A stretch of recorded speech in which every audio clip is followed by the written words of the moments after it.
Right. So today we're going deep into something you might not expect. Oh. Yeah. The potential downsides of Sudarshan Kriya. Okay. I mean, you've probably heard of it, right? That breathing technique. Right, yeah, from Sri Ravi Shankar. Exactly. And the Art of Living, yeah. And they say all this, amazing stuff about it. Less stress, better sleep, Yeah. boost in creativity. But we're going to kind of flip the script a little bit. Interesting. We're going to look at some people who had some not so great experiences. Huh. And we really want to know, could Sudarshan Kriya actually be dangerous? Or is it all about, just doing it right? Yeah, that's the big question. I mean, it's fascinating because, you see so many people saying such great things about it. So to kind of, dig into this a little bit, we're going to be looking at the work of Acharya Agyatarshan Ananath. And he's a Tantra master, really knows his stuff when it comes to yoga and pranayama, Tantra, Kriya yoga, all that. He's been working with Shaktidev Priya Ananath to share their knowledge through a platform called the Shakti Multiversity. Perfect. Let's get into it. I mean, let's hear from some people, some real people who've had some experience. This is from an article on Acharya AD's blog. It's called Negative Effects of Sudarshan Kriya. And he features this comment from a woman named Amy. And it's pretty intense. She says, I was practicing Art of Living Sudarshan Kriya for 12 years without giving even a day's gap. Some of the problems that I faced were poor memory, absent-mindedness, intellectual disability, like couldn't comprehend or respond to anything, mind would go blank, low self-esteem, lack of interest in life, no enthusiasm, always depressed, low energy. I stopped practicing SK almost a month ago. My memory has slightly improved. My interest in life is back. Please let me know what I need to do to recover completely. Wow, 12 years, that's a long time to be doing something that's supposed to make you feel better, only to end up feeling worse. So it's like, what's going on here? Acharya AD connects these symptoms to potentially disrupting the flow of prana, or vital energy, in the body. And he thinks maybe it's because of doing Sudarshan Kriya for so long, maybe not doing it right, and specifically this thing called Pastrika Pranayama. It's a breathing technique. Okay, hold on. I need a refresher. Yeah. For our listener who might not be as familiar, Sure. Can you explain what is that? Yeah. Pastrika Pranayama, and what is Acharya AD concerned about? So Pastrika Pranayama is it's like putting your breath on a roller coaster. It's these rapid, forceful inhalations and exhalations. Okay. And it's known for energizing you. And it's actually the highest degree of pranayama in Hatha Yoga. Traditionally, it's been used to awaken Kundalini energy and direct it through the Sushumna Nadi. Okay, so now you're using some pretty advanced yoga terms. Yeah, sorry. Break those down for our listeners. For sure. Kundalini and Sushumna Nadi. Okay, so think of it this way.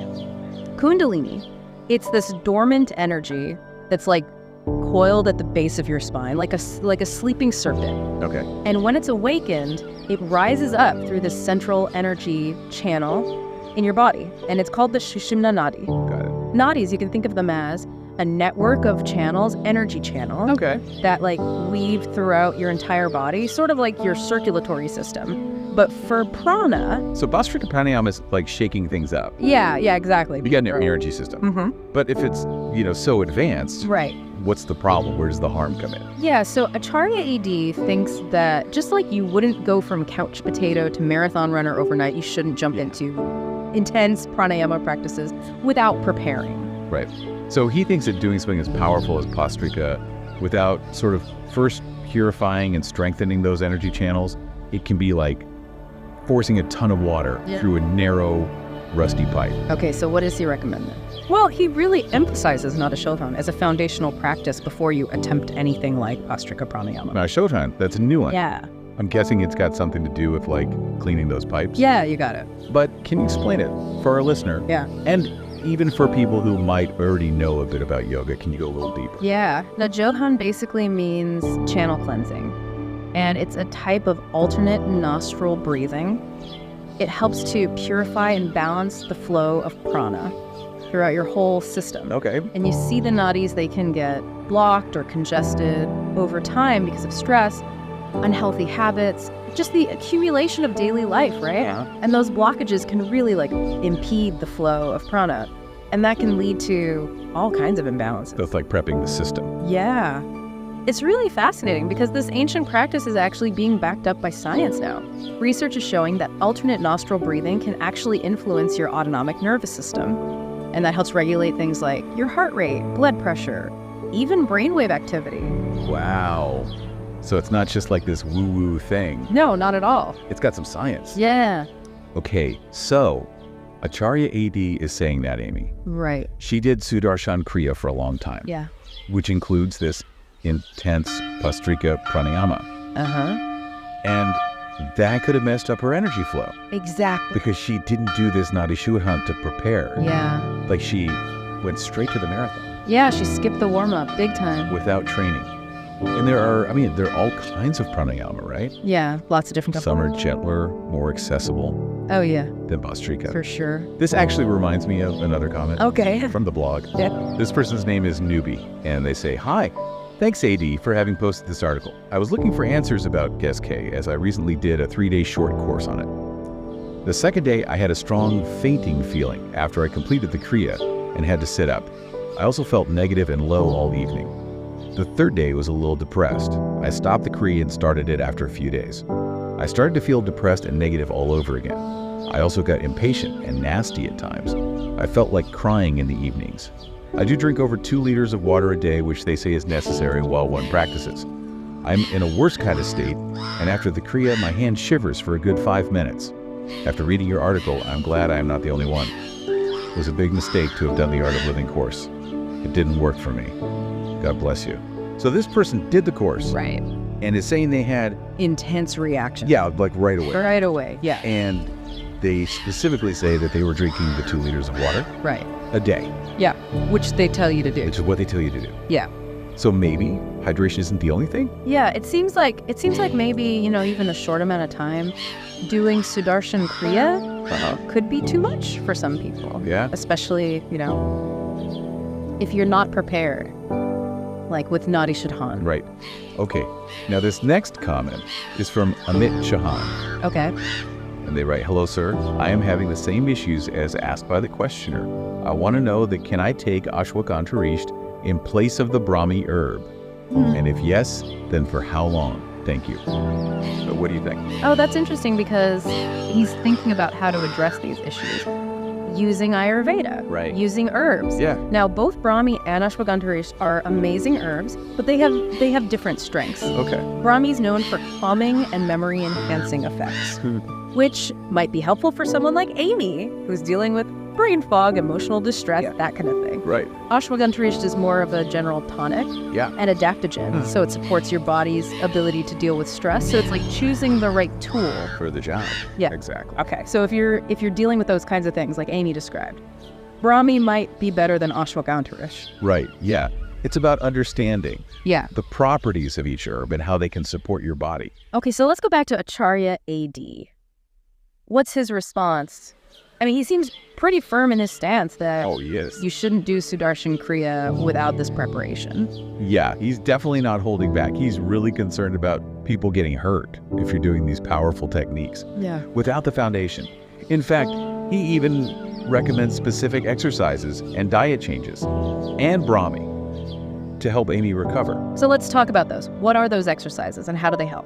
So the exercises, they're designed to ground and stabilize energy. He suggests things like swirling movements, which can help release stagnant energy. Specific yoga postures, like Vajrasana, Bhujangasana. Those can help to ground and strengthen the body. And he also talks about abdominal breathing with a humming sound, Brahmari Pranayama, which is really calming for your nervous system. So it's interesting how he uses movement, postures, and breathing to address this But like a holistic... holistic approach. Yeah. Exactly. Yeah.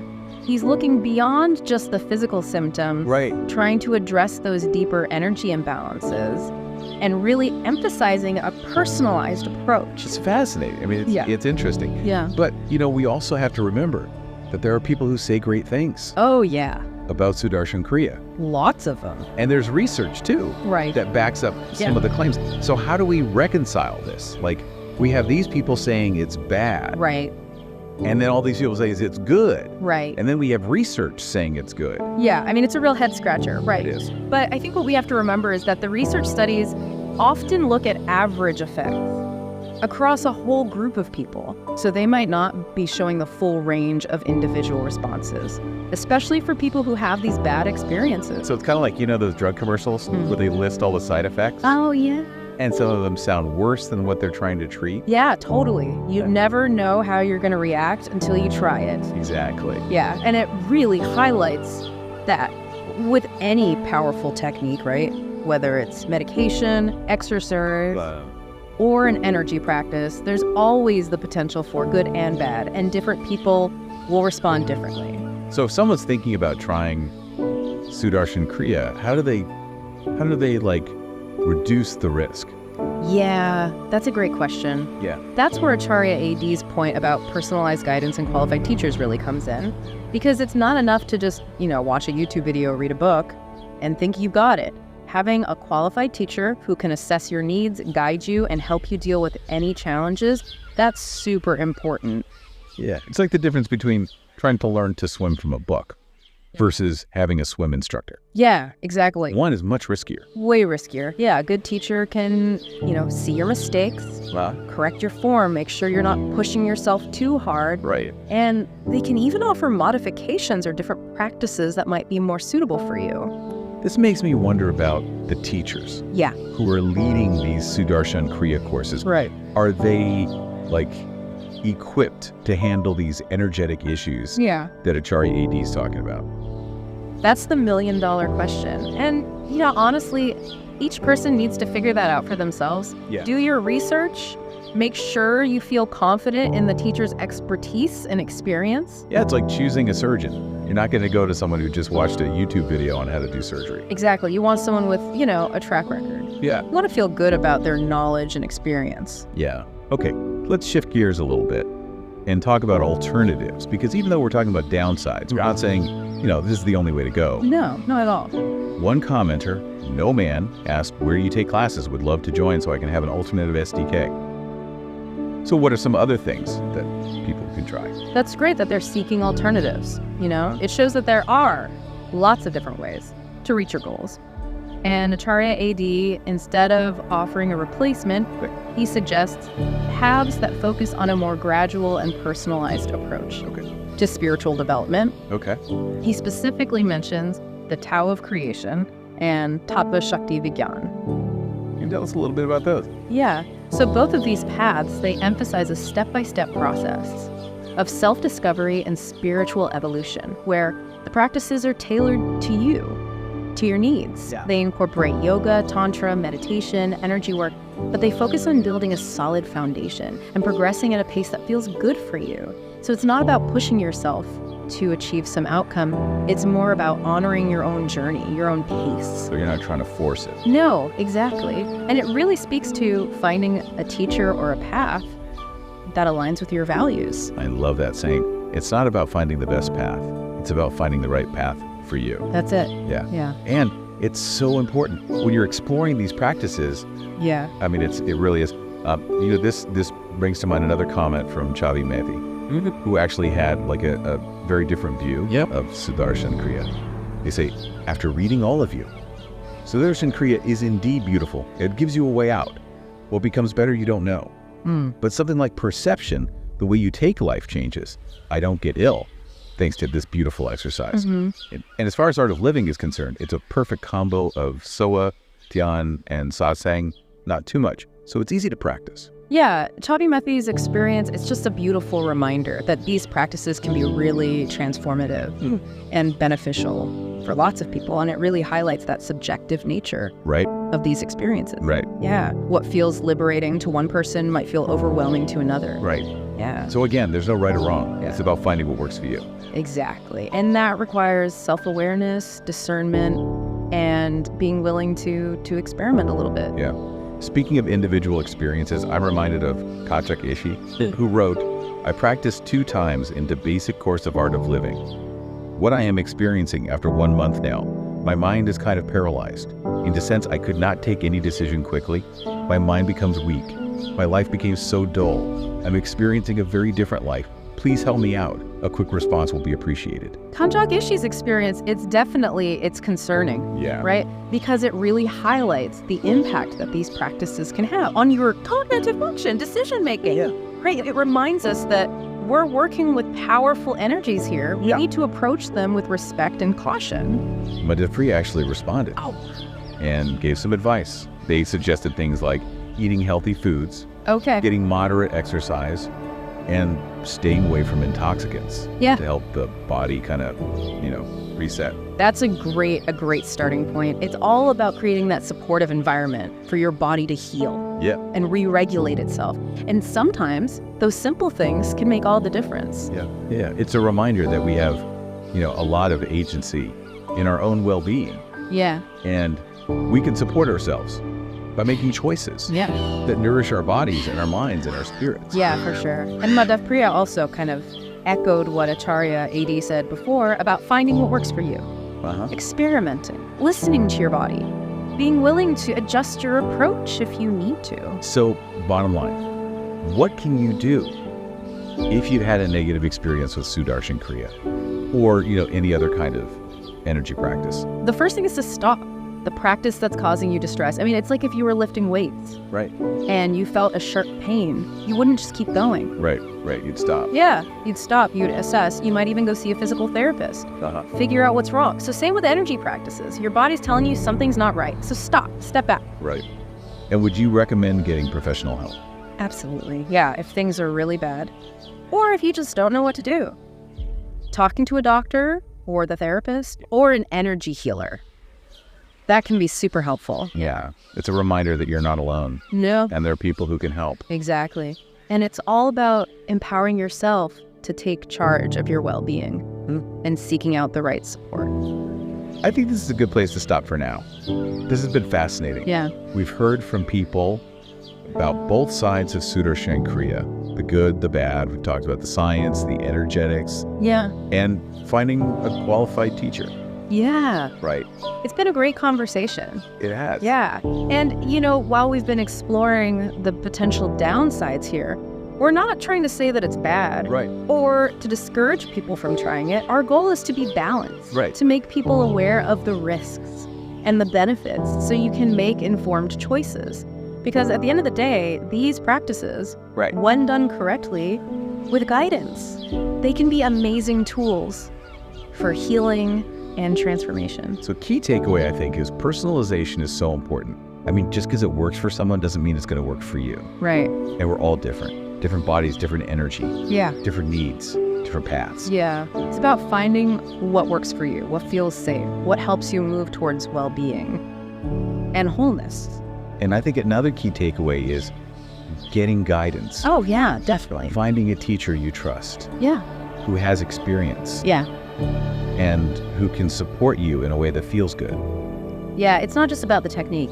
It's about the context, the guidance, and the choices you make. Exactly. Taking responsibility for your own well-being and getting the support you need to do this safely. For sure, yeah. I think this is a good place to pause. We've covered a lot in this first part. We've talked about research on Sudarshan Kriya. Yeah. We talked about the importance of personalized guidance and the idea of seeking alternatives. Yeah. So then the next part, we're going to go even deeper. We are. Into some of the challenges and potential risks. Yeah. And we'll offer some insights and recommendations for how to explore these practices safely and effectively. So stay tuned. So welcome back. We've heard some pretty intense stories about the potential downsides of Sudarshan Kriya. But earlier we mentioned that there are also tons of people who, absolutely love it. They say it's been life-changing in a good way. And there's actually quite a bit of research that supports some of the claims. So how do we figure this out? We've got conflicting information here. Yeah, it can definitely be confusing, right? But you're totally right. There is more and more research coming out about Sudarshan Kriya, and some of the results are really pretty amazing. So tell me about the research. What has it shown? Well, studies have shown that it can really help with stress, anxiety, and even depression. And it's not just people saying they feel better. They've actually measured things like lower levels of the stress hormone cortisol. Oh, wow. In people who practice it regularly. So there is evidence that it can actually help. Yeah. With mental and emotional well-being. What about other benefits? Yeah, so there's also evidence that it can improve sleep, boost your brain power, even make your immune system stronger. And some studies even suggest it might be helpful for people dealing with PTSD or addiction. Okay, so we've got some real science here. It almost feels like we're talking about two different things. Like on one hand, these stories about bad side effects. Right. And on the other hand, research saying it's really beneficial. Yeah. So how do we make sense of that? It's a puzzle for sure. And I think a big part of it is understanding that those research studies, they usually focus on average effects, across a group of people. Yeah. So they might not be catching everyone's experience, especially those people who have, those negative reactions. Right. So some people are going to fall outside of the average. Exactly. It's like those commercials for medications. Yeah. They have to list all the side effects. Yeah. And some of them sound awful. You never know how you're going to react. Yeah. And it just shows that with any powerful technique, right, whether it's a drug or exercise or an energy practice, there's a chance of both good and bad effects. And people are different, they'll respond differently. So if someone is thinking about, trying Sudarshan Kriya, what can they do to make it safer, to have a better experience? That's where Acharya AD's point about finding a qualified teacher is so important. Because it's not enough to just learn the technique, from a video or a book. You need a teacher who can figure out what you need, guide you through it, and help you if you have any problems. It's like learning to swim. Right. You wouldn't just jump in the deep end without knowing how to swim. Yeah, exactly. Having an instructor who can, spot your mistakes, help you with your form, make sure you're not going too fast. Yeah. Yeah, that's super important. So it's about, more than just learning the technique. It's about finding the right support. Yeah, for sure. Now this makes me wonder about those teachers. Are they trained to handle these energetic imbalances that Acharya AD talks about? That is the big question. And to be honest, it's something each person needs to look into. Do your research. Yeah. Make sure you feel comfortable with your teacher. Make sure they know what they're doing. It's like picking a doctor. You want someone with experience, not someone who just read a book. Right, exactly. Someone with, a good track record, someone you trust. Okay, let's talk about some other options. Yeah. Right? Because, even though we've been talking about downsides, right, we're not saying this is the only path. No, not at all. To whatever it is you're looking for. Yeah, right? yeah. One commenter, No Man, asked, "Where do you take classes? Would love to join so I can have an alternate of SDK." What are some other things people can consider? Well, it's great that they're looking for alternatives. It shows that, there are many paths to reach your goal. And Acharya AD, instead of giving a direct replacement, he points towards paths that are more gradual and personalized for spiritual development. He mentions the Tao of Creation and Tattva Shakti Vigyan. What are those? So both of these paths, they really emphasize a step-by-step process of self-discovery, where the practices are tailored to you, to your individual needs. Yeah. And they incorporate yoga, tantra, meditation, energy work.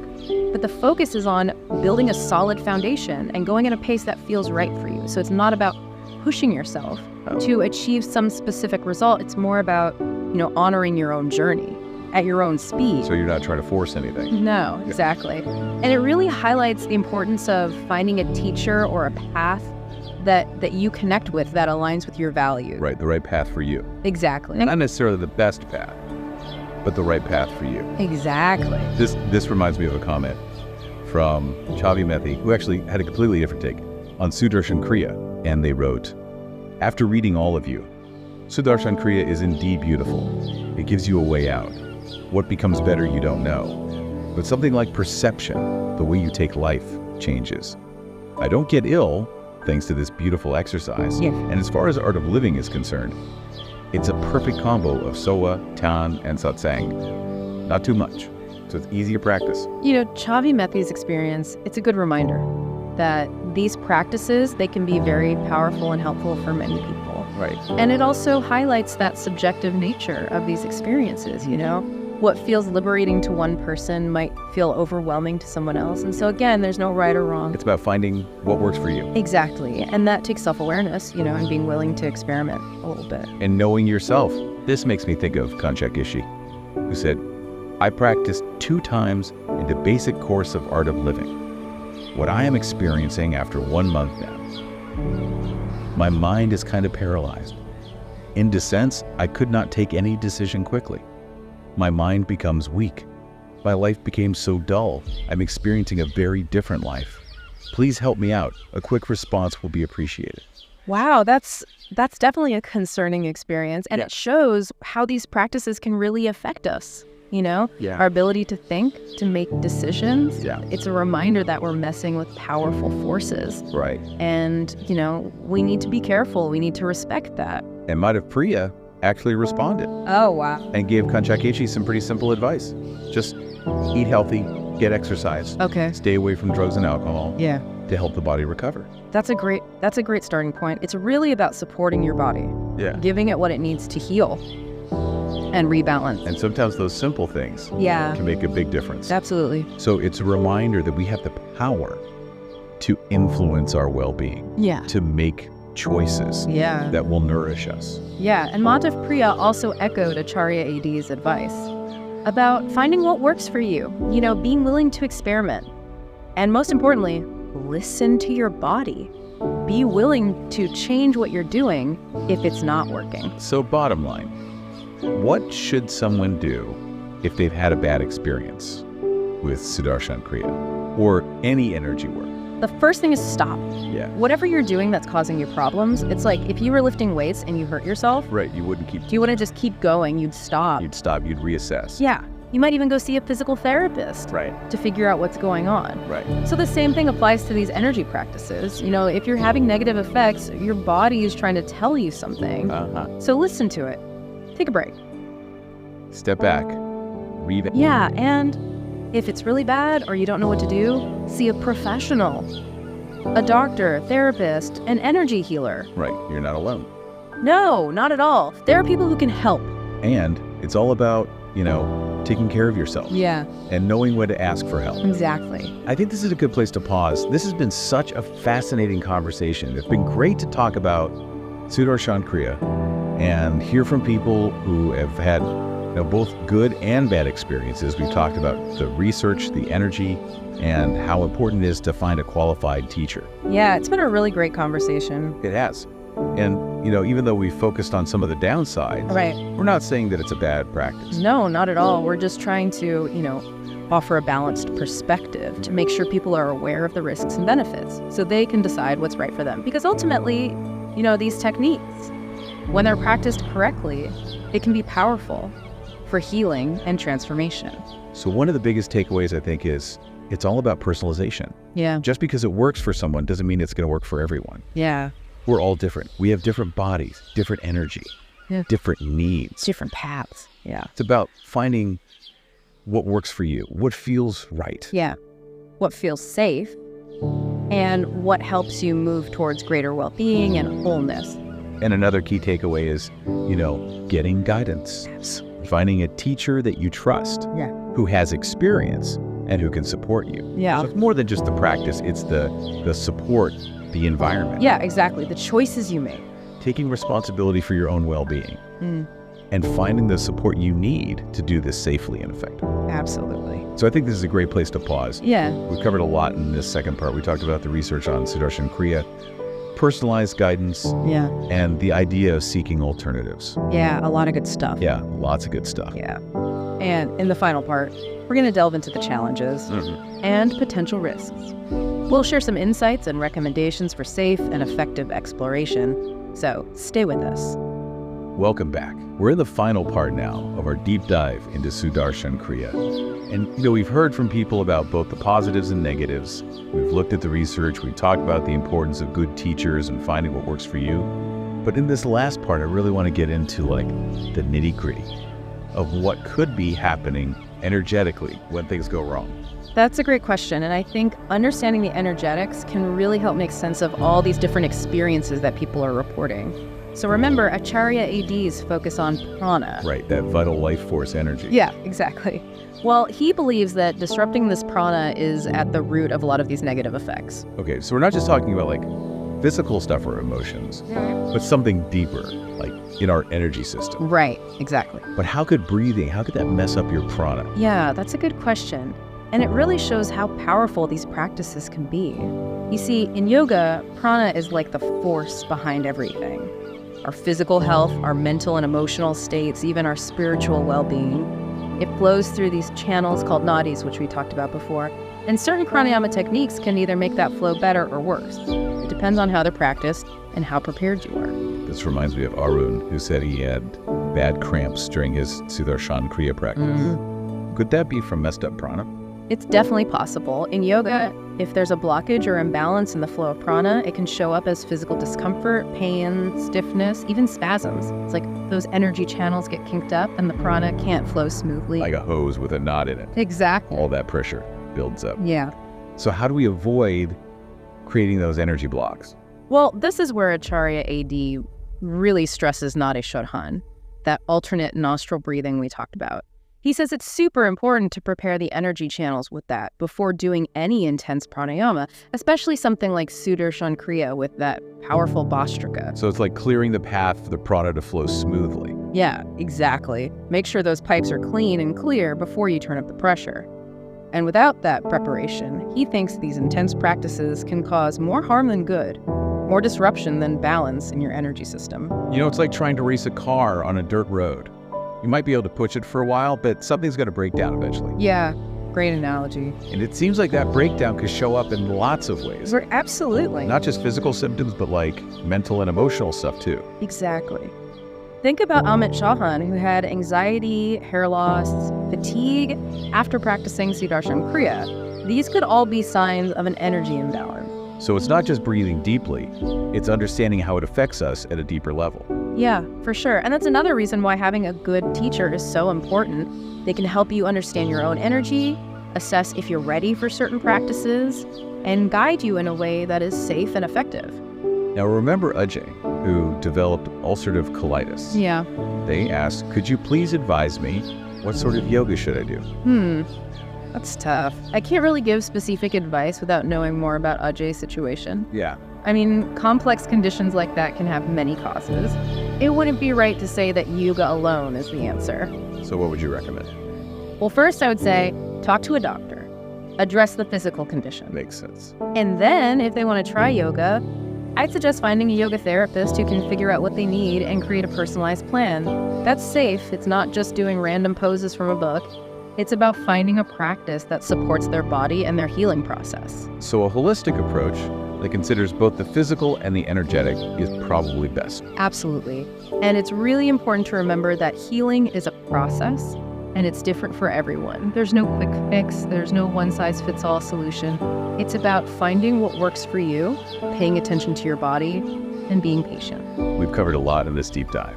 We've heard from people about both the good and bad of Sudarshan Kriya. We've talked about the science, the energetics, and having good guidance.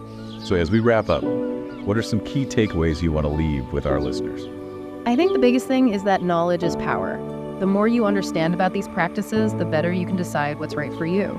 So if you're thinking about trying Sudarshan Kriya or any other breathing technique, do your research, find a good teacher, and listen to your body. And remember, it's okay to ask questions, to explore different paths, and to find what truly works for you. We're all on our own journeys, and there's no right or wrong way to do it. Absolutely. Be curious, be open, and above all, be kind to yourself. Thanks for joining us on this deep dive. We hope you found it helpful. Until next time, keep breathing, keep exploring, and keep evolving.